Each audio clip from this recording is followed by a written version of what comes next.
সুপ্রিয় শিক্ষার্থী, আজকে আমি তোমাদের সংখ্যা পদ্ধতির যে বাইনারি সংখ্যা আছে, বাইনারি সংখ্যার আমি তোমাদের যোগফল কিভাবে নির্ণয় করে এটি দেখাবো। তোমরা যদি আমার এই যোগফল নির্ণয়ের পদ্ধতিটা দেখো, তাহলে তোমাদের অন্তত বাইনারি সংখ্যার যোগফল নির্ণয়ে আর কোনো অসুবিধা থাকবে না। তোমরা জানো যে বাইনারি সংখ্যায় দুটি সংখ্যা, একটা হচ্ছে 0 এবং 1।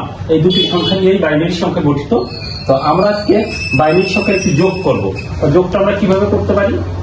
বাইনারি সংখ্যার যোগ করার ক্ষেত্রে অবশ্যই বাইনারি সংখ্যা 0 এবং 1 এই সংখ্যাগুলোই থাকবে। আমরা যোগ করে দেখানোর চেষ্টা করতেছি। তো তার আগে তোমাদের মনে রাখতে হবে যে বাইনারি সংখ্যা যোগের ক্ষেত্রে আমার বাইনারি সংখ্যার বেজ হচ্ছে 2।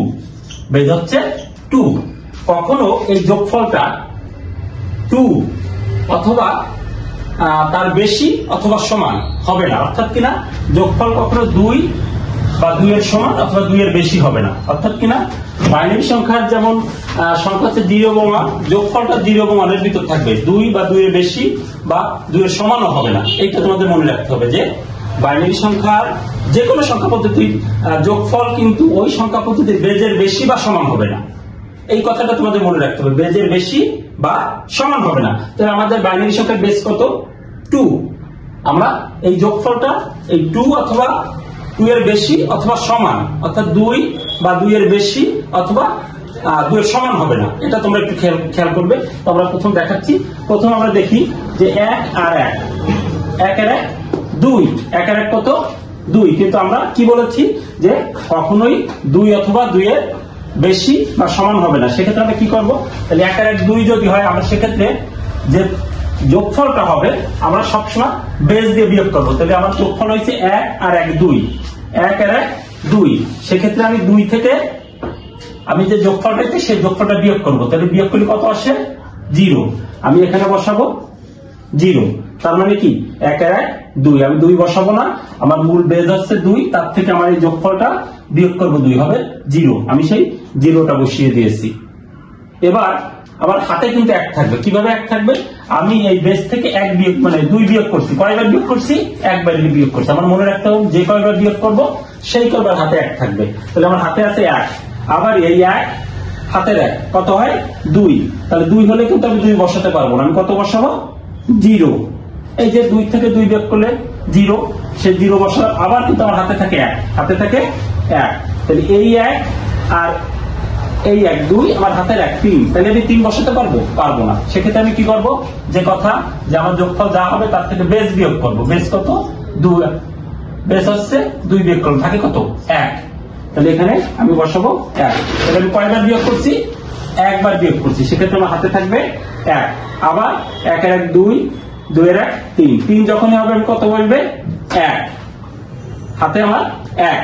তাহলে এই 1 আর এই 1, হাতের 1 আর এই 1 কত হয়? 2। 2 হলে আমি 2 বসাতে পারবো না, আমি বসাবো 0। হাতে আবার 1 থাকে, আবার 1 আর 1 2, 2 যখন হবে আমি আবার বসাবো 0। এবার হাতে 1 আছে, 1 আর 1 2 আর 1 3। 3 যখনই হবে আমি কত বসবে?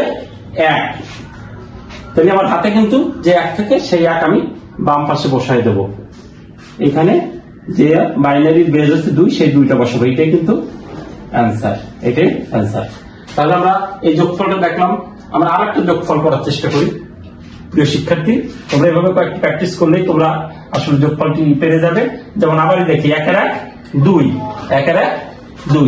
আচ্ছা 2 হলে কি 2 বসাতে পারবো না। কত বসাবো? 0। হাতে কত থাকে? 1। তাহলে 1 আর 1 2, আমার হাতে কত আছে? 1। তাহলে হলো কত? 3। 3 হলে আমি কি বসাবো? 3 হলে আমি বসাবো 1। হাতে থাকবে 1। আবার 1 আর 1 2 আর 1 3। 3 হলে আবার 1, হাতে থাকবে 1। তাহলে হাতে আমার 1 আছে আর এই 2 0। তার মানে 0 সাথে 0 যোগ মানে 1 যোগ করলে 1ই হয়। হাতের 1 বসাই দিলাম, গেল। আবার 1 আর 1 2, 1 আর 1 2। সেক্ষেত্রে আমি 2 বসাতে পারবো। কত বসাবো? 0। হাতে থাকবে কত? 1। আবার 1 আর 1 2, 2 হলে কত বসবে? 0। হাতে কত? 1। তাহলে 1 আর 1 2, 2 আর 1 3। 3 হলে আমার কি বসে? 3 হলে আমার 1 বসে। এই সেই 1, হাতে আমার থাকে 1, সেই 1 বসাই দিলাম। এইটা গেল। সেক্ষেত্রে আমরা দুইটা সংখ্যার যোগফল দেখলাম। আমার যদি তিনটা সারি কখনো হয় সেক্ষেত্রে কি হবে? তবে তোমাদের জন্য একটি শর্টকাট সিস্টেম আমি দেখিয়ে দিই। যদি কখনো যোগফল 2 থাকে তাহলে আমার হাতে থাকবে কত? হাতে থাকবে 1, বসবে 0। যদি 3 থাকে হাতে থাকবে আমার 1, বসবে 1। যদি কখনো 4 হয় হাতে থাকবে আমার কত? 2, বসবে 0। কেমন আমি দেখাই দিই। 1 আর 1 2 আর 1 3, তাহলে আমার কত হয়েছে? 3। এই 3 এখানে বসবো। 3 থেকে আমি বেস কত? বেস 2, আমি 2 বিয়োগ করবো, থাকবে কত? 1। সেই 1 এই যে বসালাম। হাতে আমার কত? হাতে আমার 1। তাহলে 1 আর 1 2 আর 1 3। আবার যখন 3 হবে আমি সেম 1 বসাবো। হাতে থাকবে কত? আমার 1। আবার 1 আর 1 2 আর 1 3 আর 1 4। যখন 4 হবে একই সিস্টেম। 4 থেকে আমি প্রথম বেস বিয়োগ করবো, থাকবে কত? 2। এর থেকে আবার 2 বিয়োগ করবো, থাকবে কত? 0। অর্থাৎ 4 হলে আমি কত বসবে? 0। 4 হলে আমি সেই 0 বসালাম। হাতে আমার কত? অবশ্যই 2। কেন? আমি 2 বার বিয়োগ করছি। প্রথম 4 থেকে 2 বিয়োগ করছি, থাকে 2। 2 থেকে আবার 2 বিয়োগ করছি, থাকে 0। তার মানে আমার হাতে রয়েছে 1 আর 1 2, মানে 2 বার বিয়োগ করছি, তা হাতে আছে 2। তাহলে হাতে আমার 2। তাহলে এই 2 আর এই 2, হাতে 2 আর এই 2 কত হলো? 4। 4 মানে 0, হাতে থাকবে 2। তাহলে 2 আর এই 1 3, 3 মানে 1, হাতে থাকে 1। 1 2 3 4 মানে 4, 4 মানে 0, হাতে থাকে 2। আবার 2 3 4 5, 5 হলে কি হবে? 5 হলে আমরা একই পদ্ধতি। প্রথম 5 থেকে আমি প্রথমে 2 বিয়োগ করবো, থাকবে 3। 3 থেকে আবার 2 বিয়োগ করবো, থাকবে 1। 5 হলে 1, 5 হলে 1, এসে 1। তাহলে হাতে থাকে আমার কত? 2।